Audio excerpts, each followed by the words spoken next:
क्या देख रही है लाडो? कुछ नहीं पापा, बस अपने घर को देख रही हूँ, लेकिन अब ये घर पराया हो जाएगा। ना लाडो, ऐसा नहीं कहते। ये घर तेरा था और हमेशा तेरा ही रहेगा। पापा, वो पंडित जी से बात हो गई क्या? हाँ, पंडित जी ने शाम को आने को कहा है। ठीक है पापा जी। ये कहानी है राम भरोसे और उनकी बेटी लतिका की। राम भरोसे चंपकनगर गांव के मुखिया थे। वो बड़े ही नेक दिल और दयालु थे। चंपकनगर के सभी लोग उनका बड़ा सम्मान करते थे। राम भरोसे की एक ही बेटी थी, लतिका, और वो भी अपने पिता की तरह बड़ी संस्कारी और नेक दिल थी। लतिका बड़ी हुई तो राम भरोसे ने उसका रिश्ता तय कर दिया। लड़का शहर की एक बड़ी कंपनी में काम करता था और फिर उसी शाम। अब तो जल्दी से बढ़िया सा मुहूर्त निकाल दीजिए आप बस। हाँ, मैं घर से ही सब कुछ देख परख कर आया हूँ। 15 जून को बड़ा शुभ मुहूर्त है शादी के लिए। क्या इसी जून में? पर पंडित जी, तब तो बड़ी भयंकर गर्मी होगी। हाँ, होगी तो सही, पर मुखिया जी, इसके बाद कम से कम 6 महीनों तक कोई अच्छा मुहूर्त नहीं है। अरे नहीं, राकेश के घर वाले इतना इंतजार नहीं करेंगे। इंजीनियर लड़का है, देखने में भी सुंदर है, तो कौन इतना इंतजार करेगा। ठीक है पंडित जी, हम 15 जून को ही शादी करवाएंगे। ठीक है मुखिया जी, फिर मैं चलता हूँ। अरे ऐसे कैसे? बेटी लतिका, पंडित जी ने शादी की तारीख निकाल दी है। बिना दक्षिणा दिए और मुंह मीठा कराए पंडित जी को जाने मत देना। राम भरोसे की बात पर लतिका और पंडित जी हंस दिए। शादी की तारीख तो तय हो गई थी, लेकिन समस्या ये थी कि शादी के लिए जो तारीख तय हुई थी वो भयंकर गर्मी के बीच आ रही थी। राम भरोसे को अब चिंता सताने लगी कि इतनी दूर शहर से आने वाले बारातियों की आव भगत वो कैसे करेगा, और सबसे बड़ी चुनौती तो गर्मी से सबको बचाने की थी। राम भरोसे इसी चिंता में बैठे थे कि तभी लतिका उनके पास आई। पापा, आप तैयार नहीं हुए? आपको तो पंचायत में जाना है ना? हाँ, अच्छा याद दिलाया लाडो, अभी जाता हूँ मैं। राम भरोसे ने अपनी पगड़ी ठीक की और पंचायत की तरफ निकल पड़े। पंचायत में जरूरी काम निपटाने के बाद राम भरोसे वहीं उदास बैठे थे। तभी एक पंच ने उनसे पूछा, अरे क्या हो गया मुखिया जी, कुछ चिंतित लग रहे हो? हाँ पंच जी, लतिका की शादी की तारीख तय हो गई है, 15 जून, यानी भरी गर्मी में। अब समझ में नहीं आ रहा कि इतनी गर्मी में सब कैसे होगा। कैसे लड़के वालों को फोन करूं, क्या कहूं उनसे, कुछ समझ नहीं आ रहा। अरे आप इतना घबरा क्यों रहे हैं? आप अभी फोन लगाइए। अरे जरा देखिए तो कि वो क्या कहते हैं। राम भरोसे ने फिर तुरंत राकेश के पिता को फोन लगाया, लेकिन भरी गर्मी में शादी की तारीख सुनकर राकेश के पिता उखड़ गए। अरे भाई साहब, आप बिल्कुल चिंता मत कीजिए, हम कुछ न कुछ इंतजाम कर ही लेंगे। मुखिया जी, कुछ न कुछ काम से नहीं चलेगा। इकलौता इंजीनियर बेटा है हमारा, दूर दूर से रिश्तेदार आएंगे हमारी शादी में। हमें तो बढ़िया इंतजाम चाहिए, किसी बाराती को रत्ती भर भी दिक्कत नहीं होनी चाहिए। अब आप देख लीजिए, अगर आपके बस में है तो बता दीजिए, वरना आप। अरे कैसी बातें कर रहे हैं आप? लतिका भी तो इकलौती बिटिया है हमारी। आप चिंता मत कीजिए, आपको शिकायत का कोई मौका नहीं देंगे हम। लतिका के होने वाले ससुर जी से राम भरोसे ने वादा तो कर दिया था, लेकिन इस वादे को कैसे निभाया जाए, ये सवाल अब भी बना हुआ था। और फिर एक दिन जब राम भरोसे पंचायत में बैठे थे, तभी उनके पास गांव का एक लड़का वहां आया। उसका नाम पवन था, लेकिन सब उसे पगला कहते थे, क्योंकि वो बहुत ही भोला और बड़ा बातूनी था। पवन गांव में चाय बेचता था। उस दिन भी वो चाय लेकर ही पंचायत में आया था। प्रणाम मुखिया जी। क्या बात है मुखिया जी, ऐसे माथे पर हाथ रख के क्यों बैठे हो? कोई परेशानी है क्या? ओए पगले, चुपचाप चाय दे और चलता बन, समझा? अरे ऐसा मत कहिए पंच जी, वो भी अपने ही गांव का है। हाँ मुखिया जी, पर है तो पगला। पंच जी, मैं भोला जरूर हूँ, पर पगला नहीं हूँ। बहुत दिमाग है मेरे पास। अच्छा, तो चल साबित कर। मुखिया जी इसलिए परेशान है क्योंकि इनकी बेटी की शादी तय हो गई है, समझे? और वो भी 15 जून की भरी गर्मी में, समझे? और उससे भी बड़ी बात ये कि शहर से आएगी लतिका बिटिया की बारात, समझे? अब बताओ ऐसा क्या करें कि बारातियों को जो है रत्ती भर भी गर्मी ना लगे? भाई बता, है कोई तरीका तेरे तेज दिमाग में है? मसला तो गंभीर है। लो, इसे ये बात भी अब समझ में आई है। चल चल भाई चल, अब भाग यहाँ से। अभी तो जा रहा हूँ मुखिया जी, पर आप चिंता मत करना, मैं कुछ ना कुछ सोचकर आपको बताऊंगा जरूर। लतिका दीदी की शादी में हर बाराती खुश होकर वापस जाएगा। अच्छा, अगर तूने ऐसा कर दिया ना तो तुझे मैं अपनी जगह पंच बना दूंगा। चल, ये भी मेरा वादा रहा। इतना कहकर वो पंच पवन के ऊपर हंसने लगा, और उसके जाने के बाद पंच ने मुखिया से कहा, पगला कहीं का है मुखिया जी, वैसे हम पूरे पंडाल में एसी लगवा दें क्या? गांव में इतनी बिजली कहाँ आती है, और कहाँ कहाँ एसी लगवाएंगे पंच जी? पंडाल तो खुले में ही लगेगा ना। तो बहुत ऊंचा और बड़ा पंडाल लगवा लेते हैं। उससे कुछ धूप तो रुकेगी, पर उमस उसका क्या करेंगे? सारे आइडिया फेल हो गए थे। और यही सब सोचते सोचते शादी की तारीख भी नजदीक आ गई। शादी से ठीक एक दिन पहले पवन राम भरोसे के घर आया। मुखिया जी, आप तुरंत चलो मेरे साथ। क्या हो गया पवन? मैंने आपकी परेशानी दूर कर दी है। मेरे साथ चलिए फौरन, आपको दिखाता हूँ कैसे।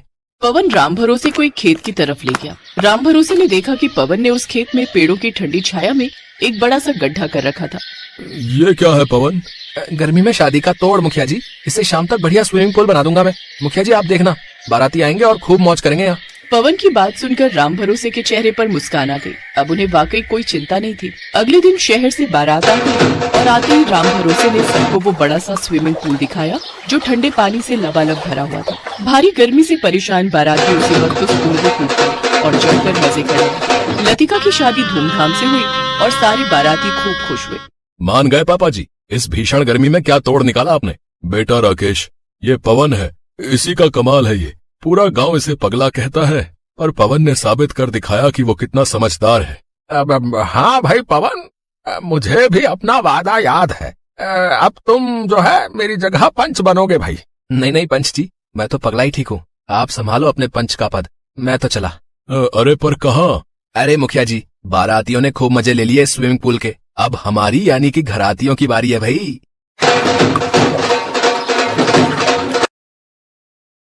रूपा अपने पति नामदेव और बेटी संध्या के साथ अजमेर में रहती थी। पति की नौकरी भी ठीक थी, 2 कमरों का अपना मकान भी था। रूपा ने संध्या को भी अच्छे स्कूल में डाल रखा था। नामदेव भी रूपा और संध्या की खुशी का ख्याल रखता था। सब कुछ ठीक चल रहा था, पर अचानक मानो रूपा की खुशियों को किसी की नजर लग गई। नामदेव को दोस्तों के साथ खाने पीने की आदत पड़ गई। वो अक्सर पार्टी करने के बहाने दोस्तों में शराब पर पैसा बहाने लगा। नामदेव रोजाना आधी रात तक नशे में चूर घर लौटता था। एक दिन, आपने लौटने में बहुत देर कर दी। आप रोजाना शराब पियोगे तो आपकी सेहत को नुकसान होगा। मुझे उपदेश मत दे, और मेरी डॉक्टर बनने की जरूरत नहीं है, ठीक है ना। मैं अपने दोस्तों के साथ जाता हूँ, तो तुझे क्यों तकलीफ हो रही है? मैं रोज पीऊंगा। तुझे यहाँ नहीं रहना तो चले जाए यहाँ से, चल। नामदेव की ये गंदी आदत बढ़ती जा रही थी। हर समय नशे में रहने की वजह से वो दिन में सोता रहता था, इसलिए उसे नौकरी से भी निकाल दिया गया। धीरे धीरे नामदेव ने अपना सब कुछ बेच दिया, यहाँ तक कि घर भी।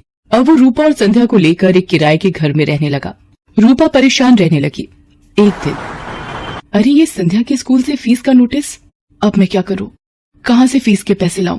माँ भूख लगी है, कुछ खाने के लिए है तो दे दो।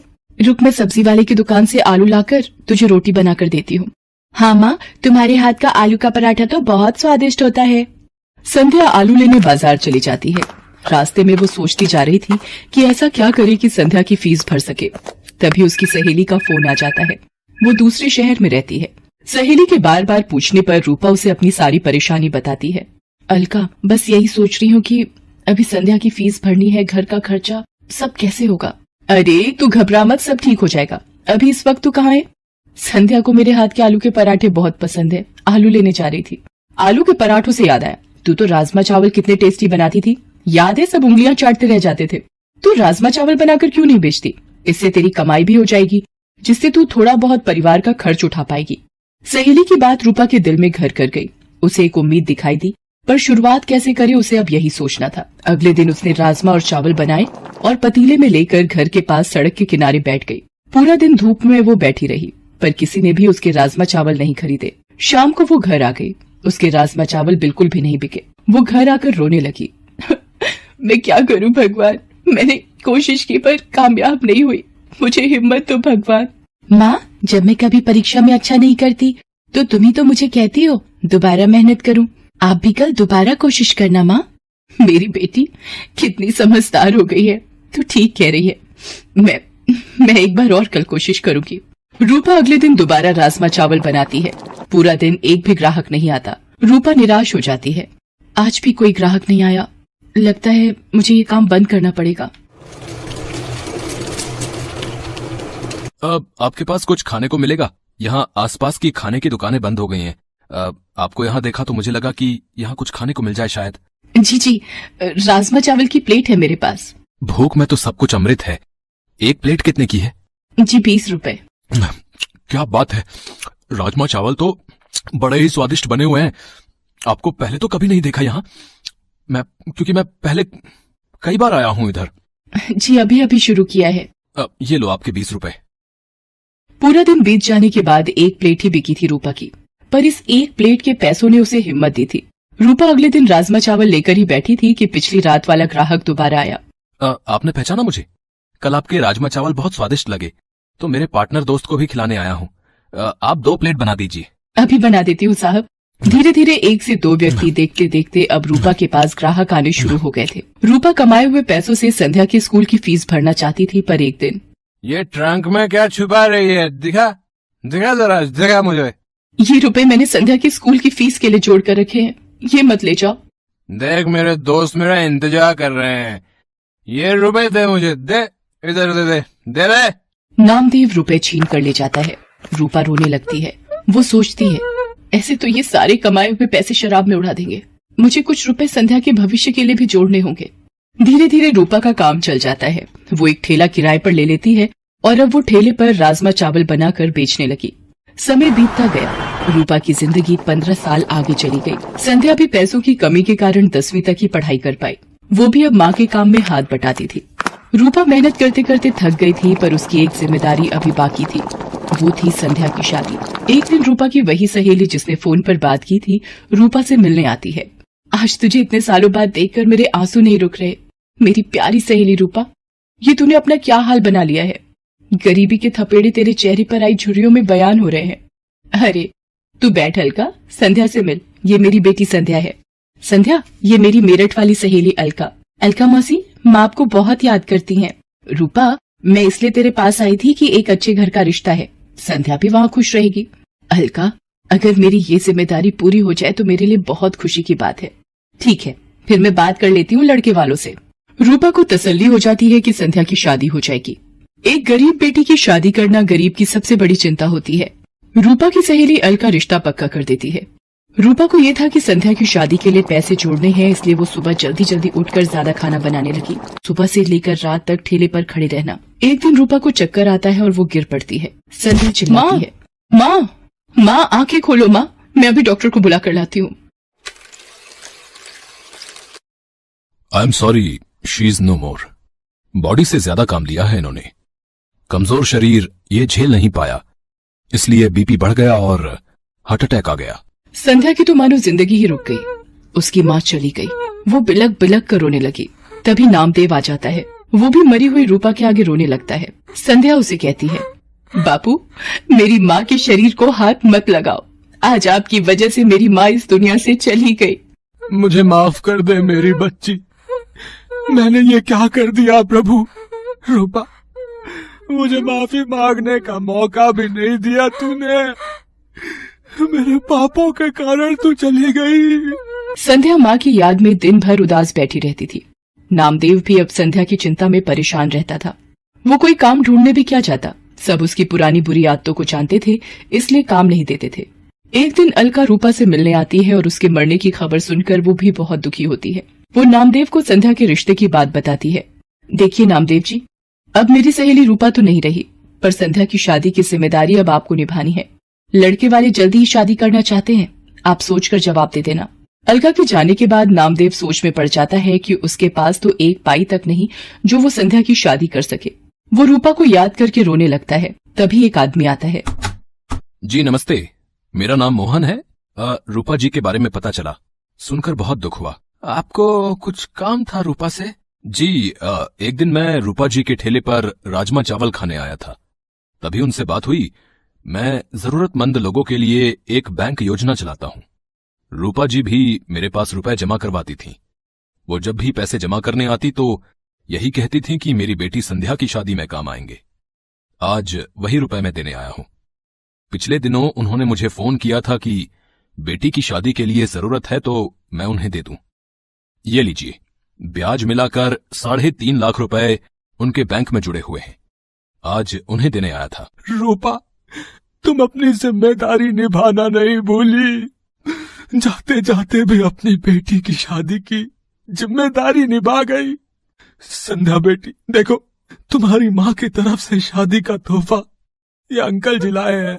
संध्या भी ये सब देखकर रोने लगती है। उन रुपयों को नामदेव संध्या की शादी में लगा देता है और संध्या को ढेर सारा आशीर्वाद देकर विदा कर देता है।